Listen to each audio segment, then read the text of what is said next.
क्योंकि मैं आपको बचाना चाहता हूँ पेशविन भाई। ये बात आपको समझ में नहीं आती। क्यों बचाना चाहते हैं आप हमें?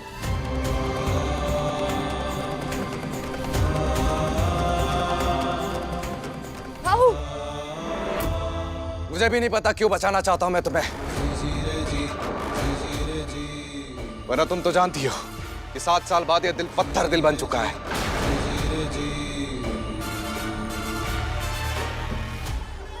आप चाहते हैं हम विनती करें?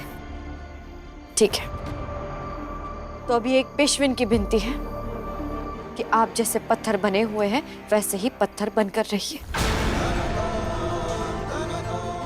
अब ये मृत्यु दंड तभी टूटेगा जब कृष्णराव वापस लौट कर आएगा। ना कोई सजा कम करने की जरूरत है और ना ही कोई रहमदिली दिखाने की जरूरत है। इससे साबित क्या करना चाहती हो तुम? यही कि पेशवा सरकार न्याय करते हैं, पश्चाताप नहीं। ये साबित करना चाहते थे कि बाजीराव पेशवा का फैसला अटल होता है। राव, आप हमारा फैसला दुनिया को सुना चुके हैं। अब सही हो या गलत हो, सबके मन में बैठ गया है ये फैसला। अब अगर हमने कृष्णा की सजा कम करने की गुहार लगाई, लोग कहेंगे कि पेशवा बाजीराव अपने साले को बचाने के लिए अपने फैसले से मुकर गए। और हम भी पेशवा बाजीराव की पत्नी हैं, ऐसा होने नहीं देंगे। लोग आप पर उंगलियां उठाए राव। इससे अच्छा यही होगा कि हम आपके मान की रक्षा करते हुए खुशी खुशी फांसी पर चढ़ जाए।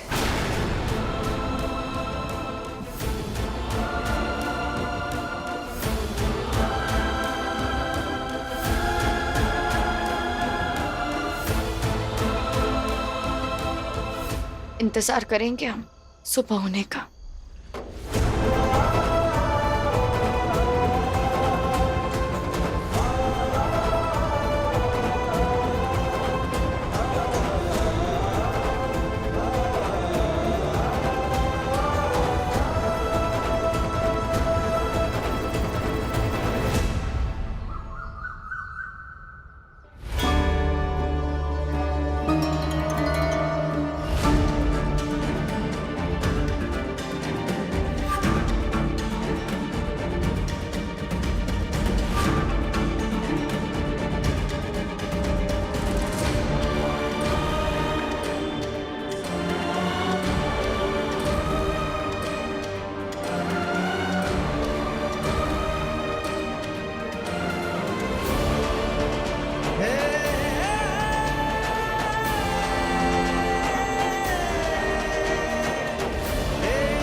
पेशविन भाई,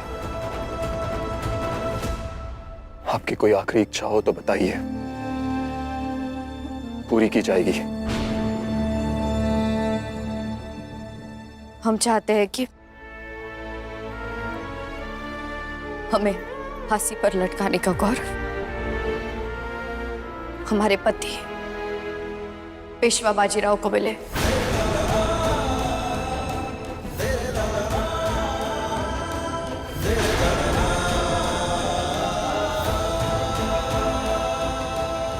एक पत्नी के मरने पर मुखाग्नि का अधिकार एक पति को ही होता है, उसी तरह मृत्युदंड निभाने का अधिकार एक पति को ही मिलना चाहिए।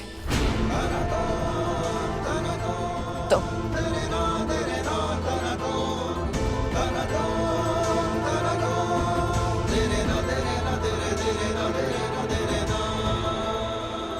राव, हमें कुछ नहीं होगा।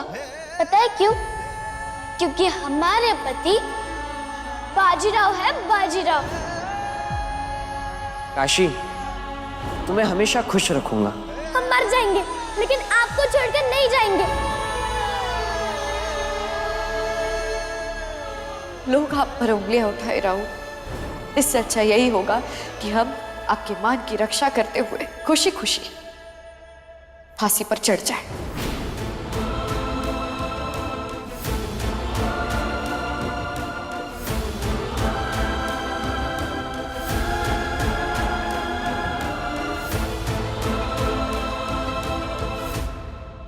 एक पेशवा के लिए भी आसान नहीं होगा। आखिर हमारा रिश्ता है पेशवा से।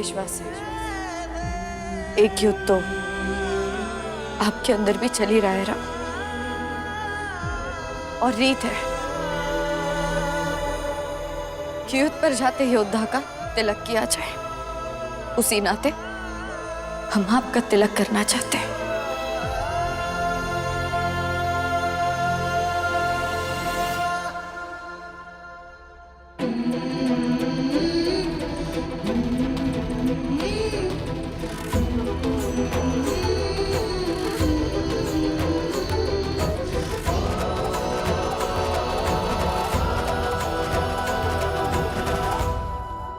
इन 7 दिनों में ना ही तुम मुझे तिलक लगाओगी,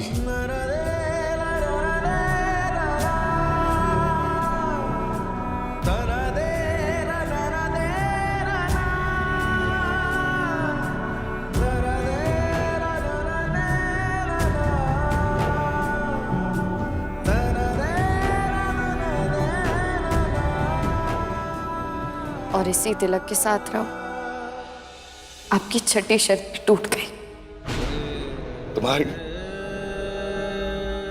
तुम्हारी मौत जो तुम्हारे सामने खड़ी है, तुम्हारी आंखों में देख रही है, और तुम्हें शर्तों की पड़ी। किसने कहा हमारी आंखों में हमारी मौत दिखती है? हमें तो हमारे सामने अपनी जिंदगी खड़ी दिखती है राम। बस कुछ ही दूरी बची है उस फंदे और हमारे बीच रहो। बस 2 कदम की दूरी काशी भाई। ये भी ठीक है, 2 कदम पार करके हमेशा के लिए मुक्त कर देंगे हम आपको।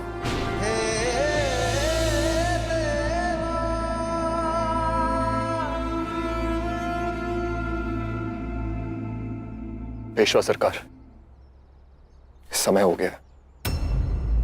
प्रेम की है मिसाल कैसी, खुलते बंद होते द्वार जैसी। साथ तो है लेकिन फिर भी दूरी है, प्रेम की ये कथा आज अधूरी है मिलन की ये। क्या तुम्हें बाबा की तबीयत के बारे में पता था? हाँ, पता था। है विधाता कैसी विदाई है, क्या रंग लाई। क्यों नहीं बताया तुमने मुझे?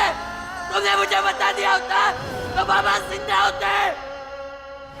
तेरे नाना तेरे नाना तेरे नाना रे तेरे। लोग आप पर उंगलियां उठाए राहु, इससे अच्छा यही होगा कि हम आपके मान की रक्षा करते हुए खुशी खुशी फांसी पर चढ़ जाए। प्रेम की है ये मिसाल कैसी,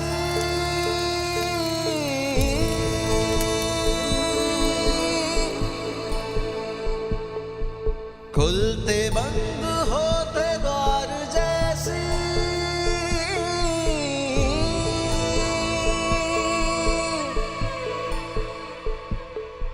है मिलन की ये विचित्र गाथा, क्या रंग लाई है। बोलो काशी के मंजूर है मेरी दोस्ती? हाँ, मंजूर है। तेरे नाना तेरे नाना तेरे नाना रे तेरे नाना तेरे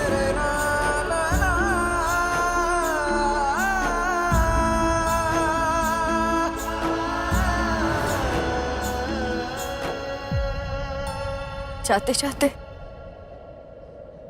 एक बात जरूर कहना चाहेंगे आपसे राव। मर भी जाए तो भी याद बहुत आएंगे हम आपको। कभी खुद से अलग नहीं कर पाएंगे आप हमें।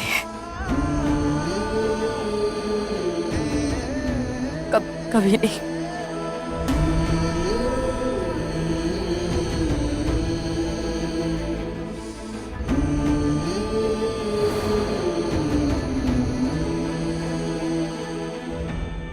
ये लो, दोस्ती का पहला उपहार। मिलन की ये विचित्र गाथा, कैसी घड़ी आई है विधाता। है मिलन की ये विचित्र गाथा, कैसी घड़ी आई है विधाता।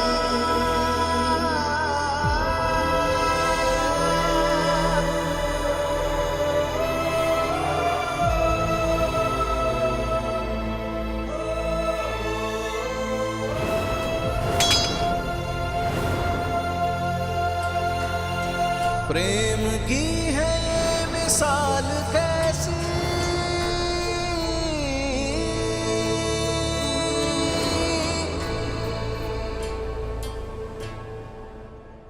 मृत्युदंड का निश्चित समय, भोर की पहली पहर। हर हर महादेव। हर हर महादेव, हर हर महादेव।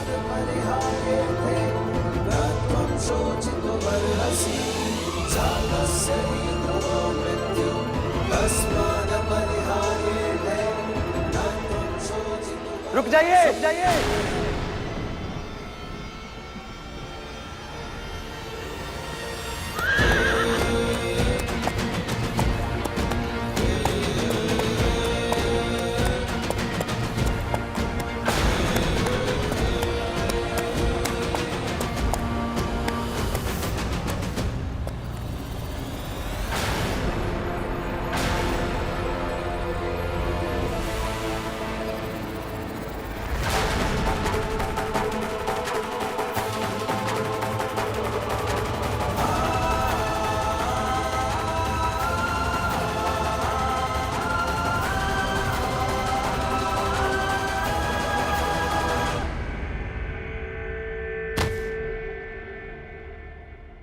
मैं हूं आपका अपराधी। मेरी लाडू को छोड़ दीजिए।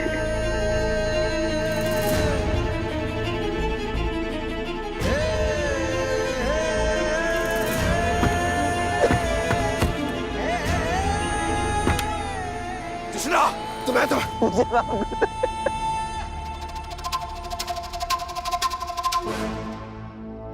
मुझे माफ कर दीजिए। माफ कर दूं मैं तुम्हें, जिसने सासवड़ के साथ साथ छत्रपति शाहू महाराज के साथ भी छल किया है,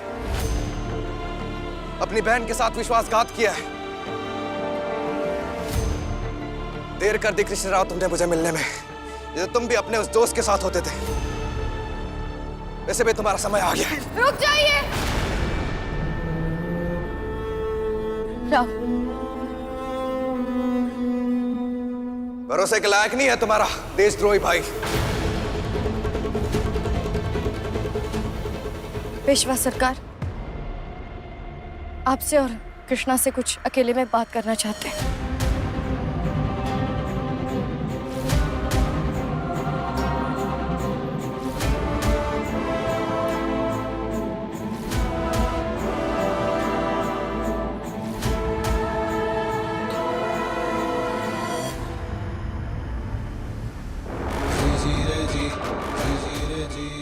हमेशा अपने भाई की तरह रखा था तुम्हें मैंने। जिमाजी और तुम में किसी भी बात का फर्क नहीं किया था, पर क्या किया तुमने? विश्वासघात।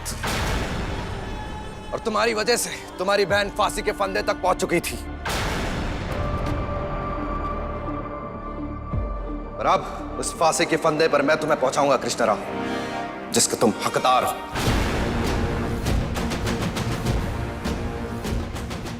राव,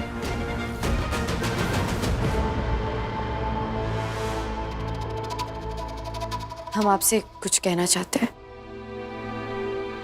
हमें नहीं लगता कि कृष्ण राव को फांसी की सजा देना सही होगा।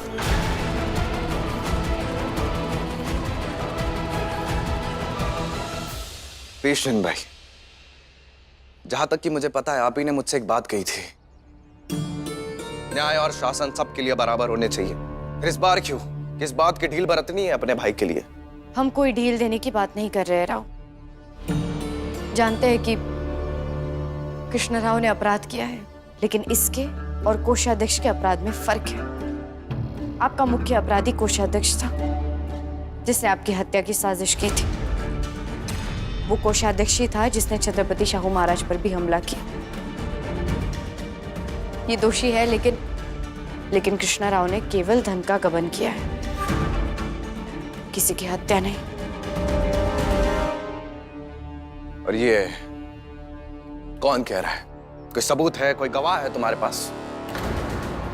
दरबार, न्याय और शासन भावनाओं के आधार पर नहीं चलते हैं। उसके लिए गवाह और सबूत की आवश्यकता होती है तुम्हारे पास कोई गवाह? पिछली रात मैंने एक अपराधी का सर काटा था अपनी तलवार से।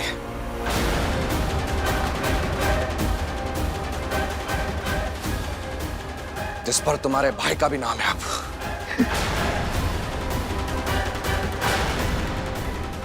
मेरी मति भ्रष्ट हो गई थी, मुझे माफ कर दीजिए पेशवा सरकार। बस थोड़े से धन की बात थी, बस इतना ही।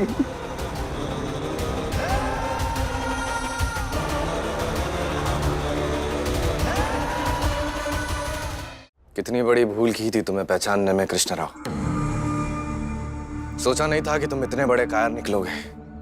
मुझ में इतनी हिम्मत नहीं थी कि मैं आपका सामना कर सकूं पेशवा सरकार। मैं किस मुंह से आपके सामने आता। लेकिन अभी मैं आपके सामने हूँ और आप जो सजा देना चाहे मुझे दीजिए, मुझे मंजूर है पेशवा सरकार।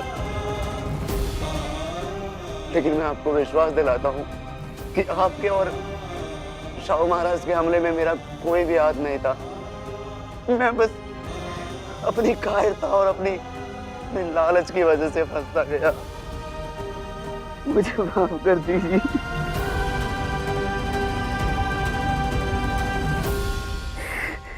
मुझे माफ कर दीजिए। उठो कृष्णा, उठो।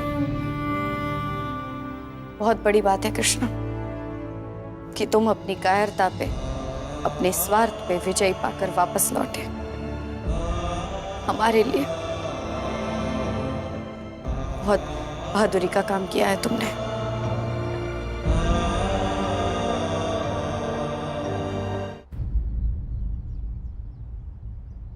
माफ कीजिए पेशवा सरकार। कृष्ण राव हमारे कहने पर वापस लौटा है, तो उसे सजा देने का अधिकार भी हमारा ही होना चाहिए। काशी भाई, आपकी बात अपने जगह पर सही है। ठीक है, मैं तुम्हें सजा देने का अधिकार देता हूं, लेकिन याद रहे इस अधिकार के साथ बहुत बड़ी जिम्मेदारी है। तुम्हें सजा लाड़ू बनकर नहीं, बल्कि पेशवीन बाई बनकर दोगी। सजा बिल्कुल वैसी हो जो कृष्ण राव के लायक हो। और अगर दरबार में से किसी को भी ये लगता है या मुझे लगता है कि कृष्ण राव के लायक वो सजा नहीं है, तो उसे सजा खुद मैं दूंगा। और वो सजा होगी फांसी की सजा।